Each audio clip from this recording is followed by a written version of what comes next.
alaikum. Good morning, everybody. This is my first time in Herat. I'm discovering your city, contrary to the previous speaker who knows this city very, very well, and Governor and all of you. This is my first time, and it's a great honor to be here. So Governor, Ministers, Excellencies, dear friends, it is a very special moment for me today to represent the European Union. Thank you for giving us the floor. I would like to pay, at the beginning of my speech, a particular thank to, of course, Chairman Spanta and Dr. Roland for organizing this in an extremely friendly, but also very professional way. This looks like an outstanding place to be today. I thought it was important to come to Herat. Why? Because we internationalists have a tendency to stay in Kabul. And Afghanistan is not Kabul. Kabul is part of Afghanistan. It's an important city, it's the capital. But Afghanistan is much more diverse, much richer. We need to reach out, we need to go out there. Of course, it's not easy for us. We are usually surrounded by an army of security that limits our travels. But it is important that we make the effort to go and meet the people, the other people of the country. And Herat, with your history, but also your future, is a very important place to be. I'm saying future because when there will be peace, you will be able to maximize even more this crossroads in which you are. You are a bridge between people, between cultures. And this is very important for us to understand. So I came here to learn from you. Many things have happened since last year on the peace process, and I will concentrate on the peace process today, even though everybody seems to have the nose on the elections steering wheel. But of course, my mandate as the EU Special Envoy for Afghanistan is to concentrate on peace. So, since last year, we have had 9 rounds of talks bilaterally between the Americans and the Taliban. This has raised expectations for peace. Actually, last year, people were wondering, will there be a dialogue? Well, today we are talking about what kind of dialogue. So there's a step. There's a first step that has been taken there. In the last year, we have also seen 2 opposing camps talking to each other, and the EU is certainly, in our DNA, always favoring dialogue, conversations. We believe that there's no alternative to dialogue if you want to make peace. There have been frank exchanges, hopes, concerns, and all these diplomatic efforts have had also their ups and downs. There have been some times of more hope, some times of despair, frustration, between the negotiators, but also for the Afghans. Now the process is currently on hold.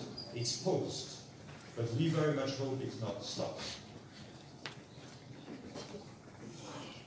And I must say, when I look at what has happened over the last year, and the need to capitalize on this, we really believe that now is not the time to brace ourselves. It's time to embrace each other. So looking back at the last 12 months, we can draw one clear conclusion. Afghanistan is ready for peace, and Afghans are hungry for peace. Nobody wants this war to go on. Europeans have about 6,000 troops in the country, much more in the past. But even the military says that there's no military solution. Not only civilians, even the military say that. So everybody, Afghans, but also the international community, understand today that this conflict should stop. It has created too much pain and suffering. So now is the time to try to walk on the path of cooperation, of dialogue, and not confrontation. And I will come back to this with a very specific proposal. Yet this knowledge, and what I've just been saying is something you all know, but the knowledge is not enough. Unfortunately, this country has known moments of hope already in the past. times where peace seemed to be unreached. But the windows of opportunities have been opened and they have been missed.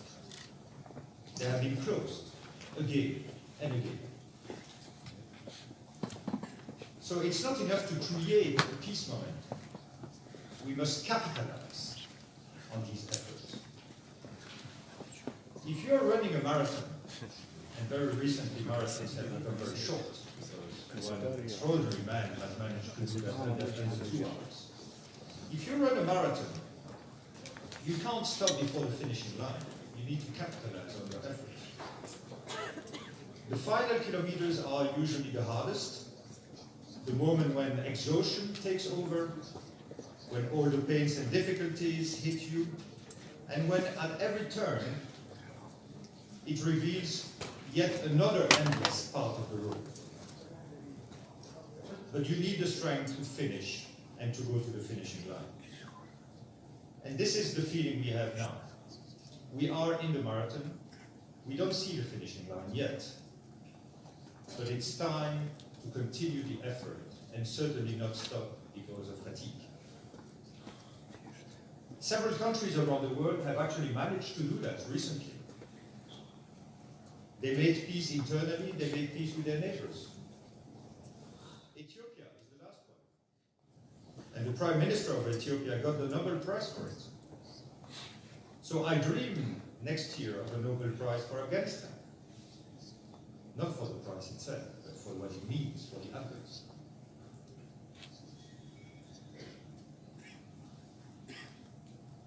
But beyond the Nobel Peace Prize, peace also has a price tag.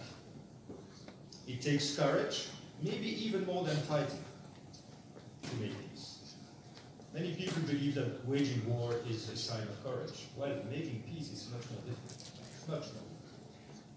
And we can see that in the state of the world today. It also requires political will and putting the interest of the nation first. Not politics, putting the interest of the nation first. Putting the Afghans above the self-interest, above political, ethnic, or even religious considerations. So the time has come for this final push, and after so many years of war, we hope that the Afghans can come together around a formal peace process, where differences can be settled around the table.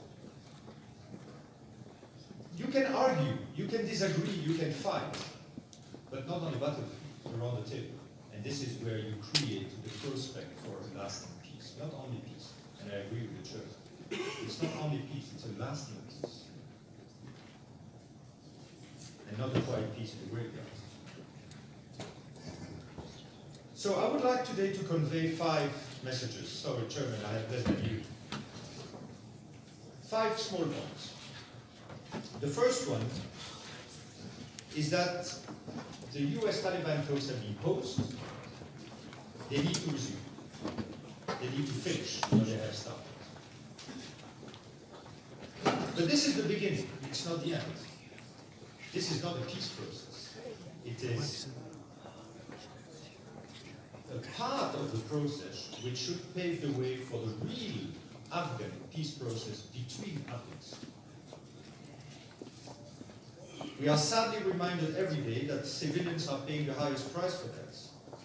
So we need to resume the talk. And hopefully without a fight. So the EU would like to call for a ceasefire. Not only a reduction of violence. Reduction of violence is a beautiful concept, but the contours of it are very difficult. How do you quantify this? When are you able to say, well, violence has been meaningfully, substantially reduced? It's difficult. So we would like to advocate for a ceasefire. People tell me, well, that's a new condition. People will not want to reopen the chapters that have been negotiated. Well, no, it is not a new condition. We all remember that the package that was negotiated was 4 points. Withdrawal, counterterrorism, intra-Afghan dialogue, and ceasefire. Well, let's just move the ceasefire to earlier and not leave it to later. So it is not a new condition, it's just changing the sequencing that has been discussed. Peace, trust and compromises are more difficult under the tyranny of guns and bombs.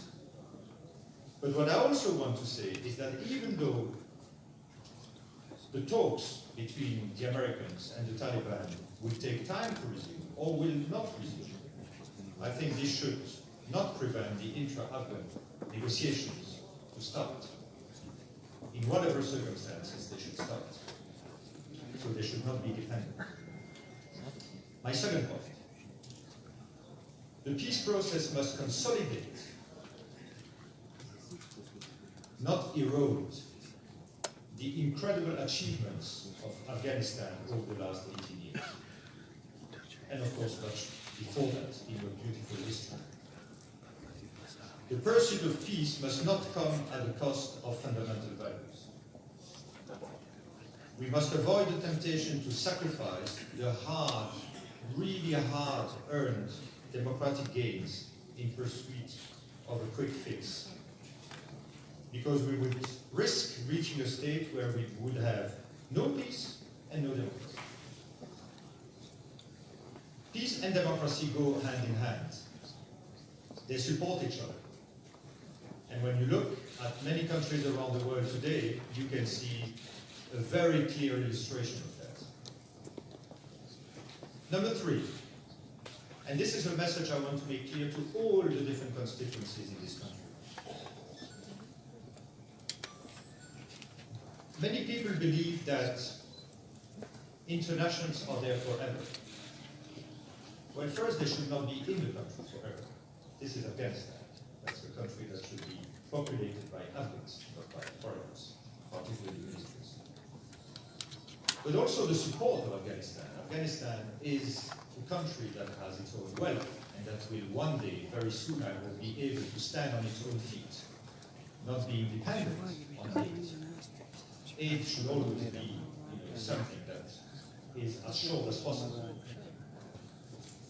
So the long-term support of many countries around the world should not be taken for granted. And this is something I would like to be heard outside this room. The politicians, the taxpayers, the citizens, the parliaments of many countries will only provide support to the future government of Afghanistan if this government remains with a system of governance that allows it. If the fundamental values of its citizens are respected. The EU will be there for you. The EU will support reconstruction and development, but we have principles to respect. And with an Islamic emirate, that would be very difficult. Number four, we all know, and many of you have done negotiations, we all know that a certain degree of discretion is necessary in negotiations. That's normal. We have to accept that. But the peace process must also be as transparent and as inclusive as possible. And this is a question for its own success. Negotiating is important, but ensuring that the product, the fruits of the negotiations are actually implemented requires a certain context. So it must be as transparent and as inclusive as possible. The voice of all Afghans, but in particular women, minorities, youth, must be heard, must be integrated, must be taken into account. And the point I also want to insist on is that it takes two to negotiate. And negotiate means making concessions, making compromises on both sides. Not only on one side that remains very strong on its position and doesn't want to make any concession. Both sides should make concessions. And in an even, balanced way. My fifth point. And I'm not saying here because I'm here standing before you. You have heard all the declarations that the EU has made over the months, and we have been quite consistent on this. The government needs to be full party of negotiations. The international community can play a supportive role, can be an enabler, a helper, find any qualification you wish. But we should always be respecting the principle of an Afghan ownership of peace.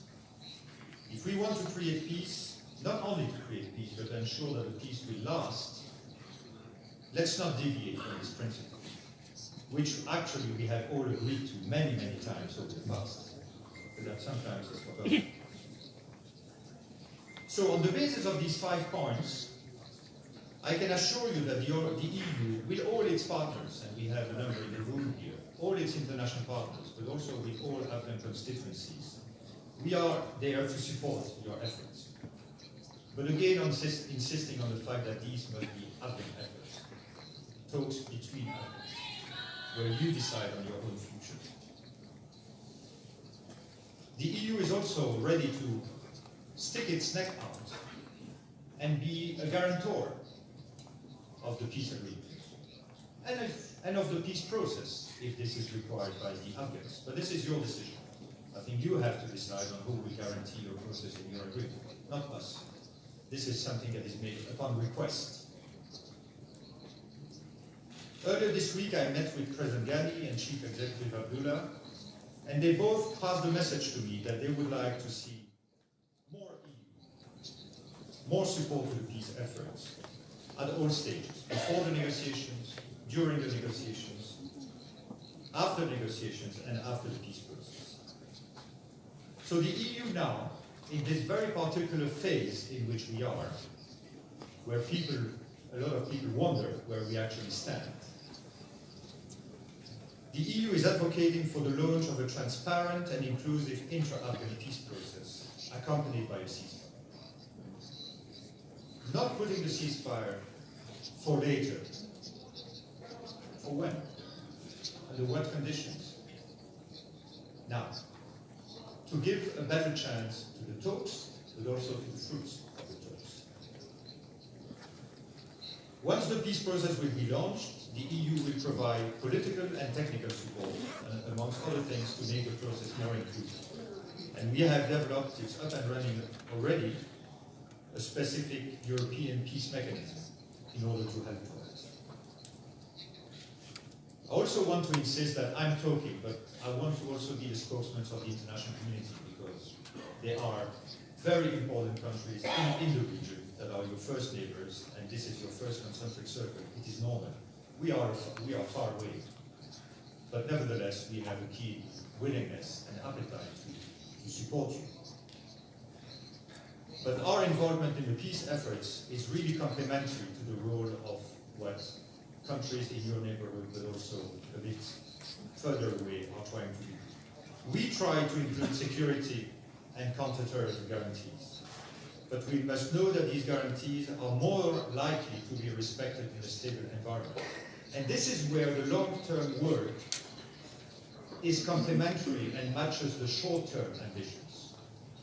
If your ambition is to get a guarantee on paper that there will not be terrorism coming out of Afghanistan anymore, well, in order to ensure that this happens, you need to have a country that has a conducive environment for that. A promise is only valid if the situation on the ground enables that promise to be kept. And this is where the state building, or all the efforts of the countries that have long-term efforts in this country come into the game, to complement what is being done now with what will happen in the future. Last but not least, the elections. So I have to say a word about elections. The EU has supported the elections. We have been clear about that.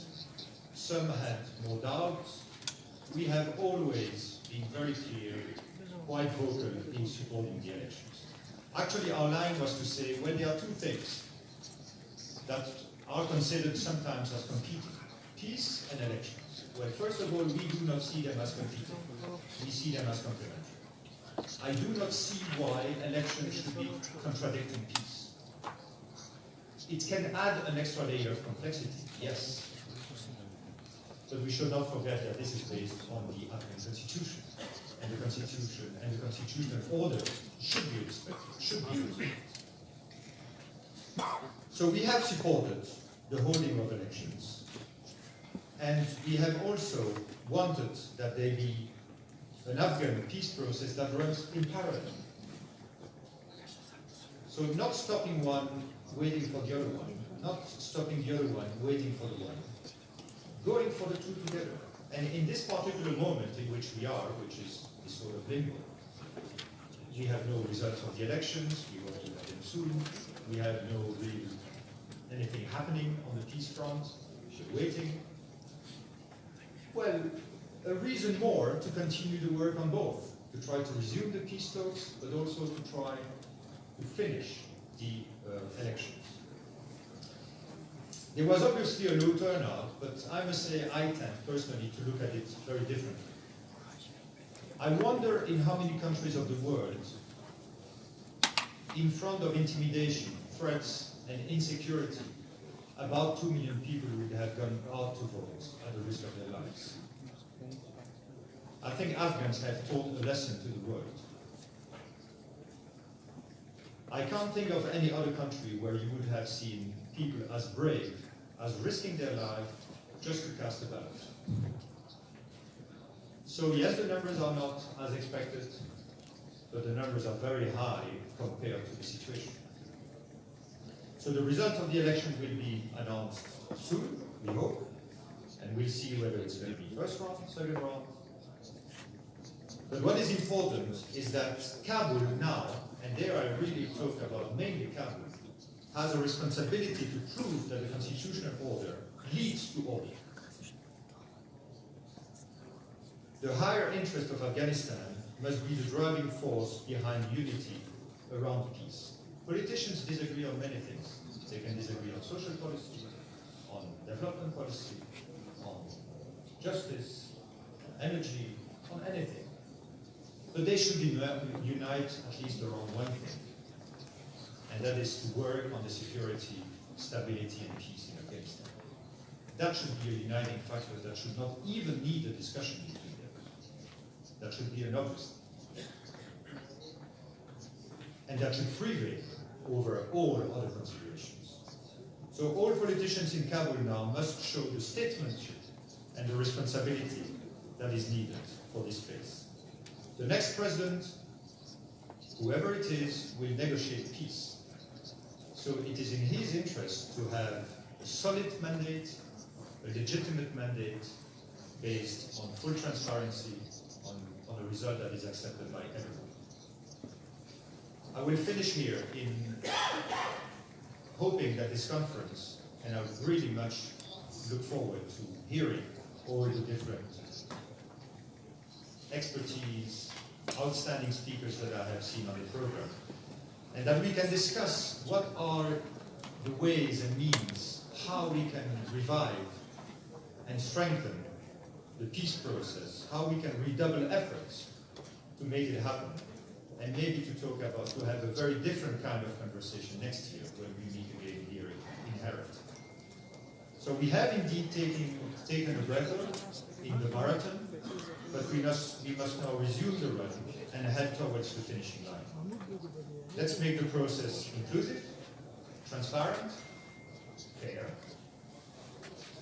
and I really hope that now is the time for peace, to the peace that is by the Afghans and for the Afghans.